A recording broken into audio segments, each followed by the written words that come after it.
of gold at the end of this rainbow. Anthony fold in the wind. So, I've not found any pots of gold.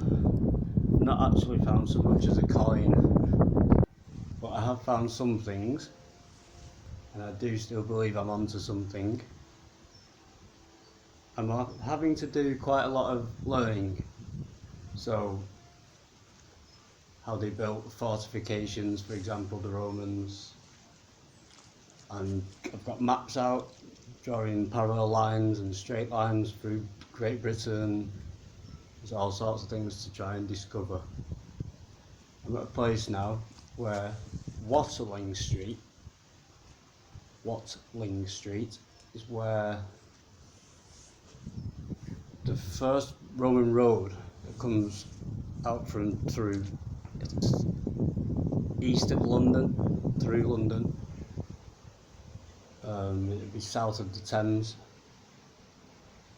Watling Street, and that street goes, basically it's a road, a Roman road.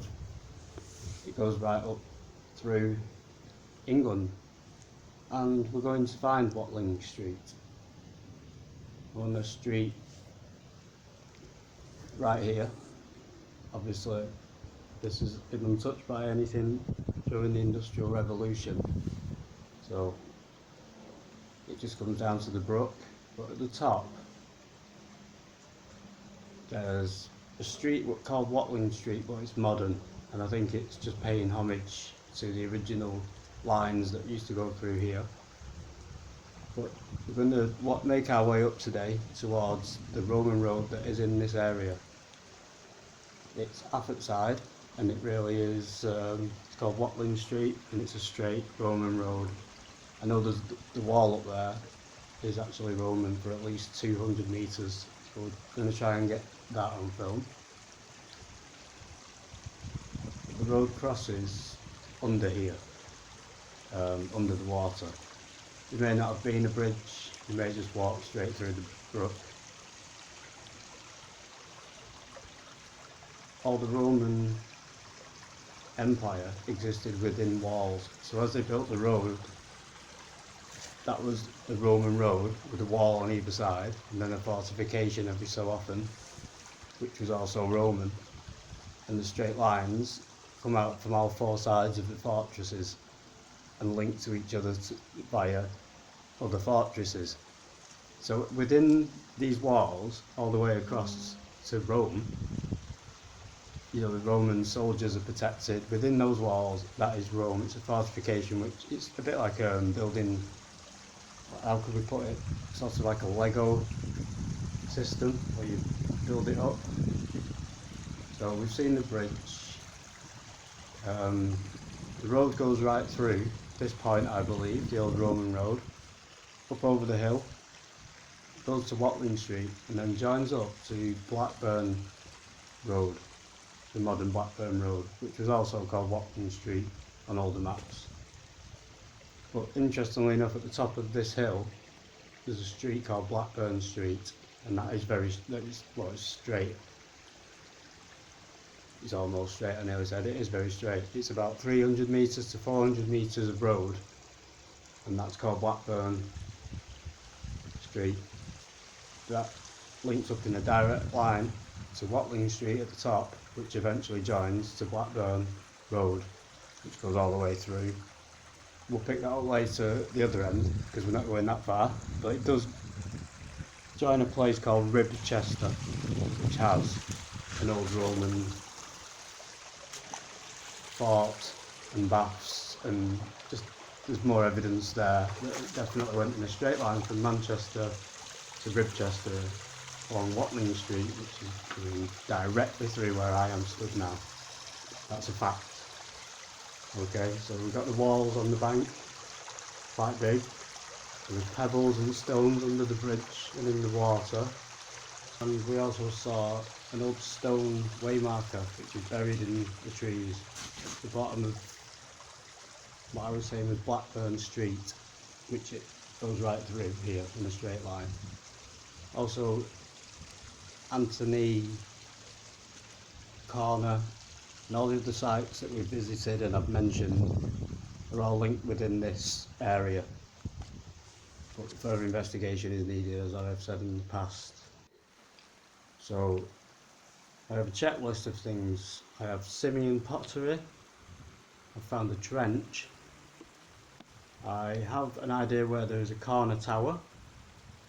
And all I need to find is something military gear or a coin or something Roman. I've got some pottery and I have an idea, which is top secret, of where a gateway, a double gateway to one side of where I believe the fortification is. So I'm getting backed up as I go. I've watched an episode of Time Team where a guy, it's episode 2 or something years ago, he was convinced that he'd found one of these fortifications and they dug up the whole area and they never really discovered anything, and it was a bit of a... So what I want is some facts to make sure I'm not just making a fool of myself. But everything's lining up. Every time I go to the top of a hill I'm trying to line everything up in a straight line and it always doing. So it's just a steady, slow process. We've got short days and we've also got bad weather to deal with. Also, I'm trying to translate the word Watling or Watling Street. It's not very Latin, that name, is it? Yeah, I got some iron pottery though, which is almost like glass glazed pottery, and typical like earthenware pottery, the red stuff. I've got so many mines to investigate. I'm going to go and look at one now. I'm going to get hit by rain, I think, very soon. I've just jumped across and I was filming the plants. The fauna, the walls, they look old fashioned to me, so I've not dated anything just yet and I've not identified all the plants I need to identify just yet. But these plants match the ones I found over near Walshire Hall Brook, and they were near a burial site or a burial mound, I believe, at the edge of the boundaries. I'm just trying to find where the plants come from, who put them there, why they're so spread out. They're not common as you might think. They seem to be planted in certain places. There's thornless holly, different types of holly all over the place. And to me, some of this has been planted for scenery, you know, whatever. I'm even learning things about geology. How to tell our height above sea level with longitude and latitude, and I'm not joking, because we're exactly at this point here 725 metres above sea level. Red sand, stone, we've got slate to study, chalk, there's coal, there's peat, there's clay, there's gravel, all types of stones. So geology is becoming a very complicated thing, but I'm going to try and explain it to you very quickly up here. And also, we've just seen the headstones of, well, from somewhere, but I've had a look around this area on maps and I've done a bit of studying. There's no old chapels been knocked down, so these stones have been brought here. And they must have been since the 1800s era, because up until the 1800s, the first headstones were made. Before that, of course, the graves are mainly flat flagstones. These, I think, are probably from a modern church, a modern renovation of a church that has been turned into flats. Possibly All Saints Church in Elton. And the person here deals with stone, who owns this farm currently still.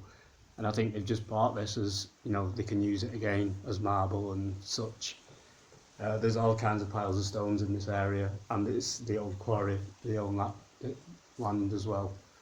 So I'm not sure what they do. It's private land, but it is a public footpath, so I'm not trespassing as long as I don't take anything or damage anything.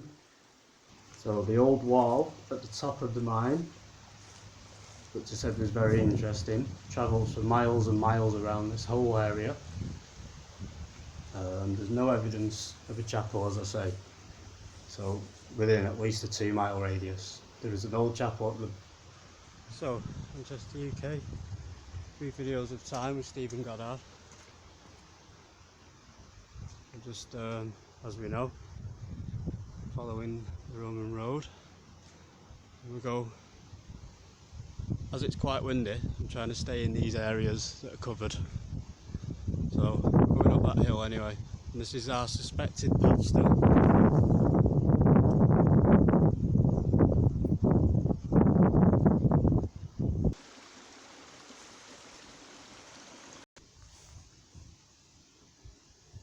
So there's the original quarry on the other side. I've walked up from the other way, so we know in there is a little reservoir. I'm here to identify the stone and its slate, I think.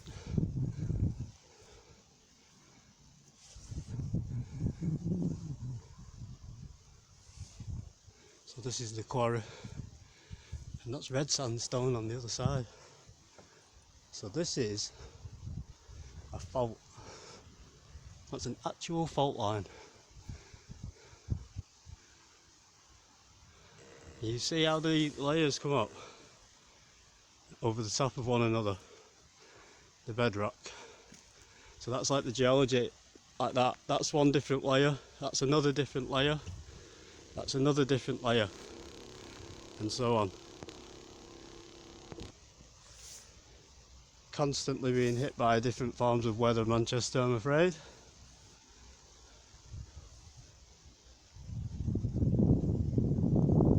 So the layers of granite underneath, the geology of the planet, is actually in layers, but it's not flat, it's angled. So I need to find some form of shelter, and that's where two sides of a different crust have hit and overlap one another. And there is the original stone wall.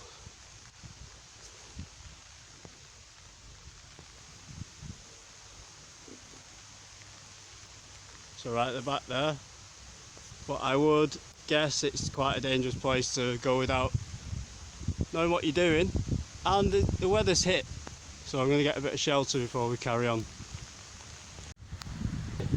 It's Bowstone Hill, interestingly another area which is the highest point in this area. We're not at the place called Castle just yet, we are near that area.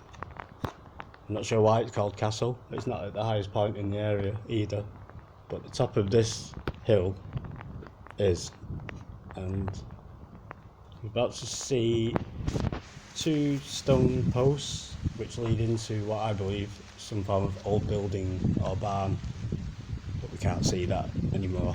And one of the strangest phenomenons I've ever witnessed, even though it's raining, this is how I end this video. There's a waterfall coming down into here, and this is from the mine, and the other brook also coming down into here, and the pair of them disappear underground. There's no tunnel, nothing.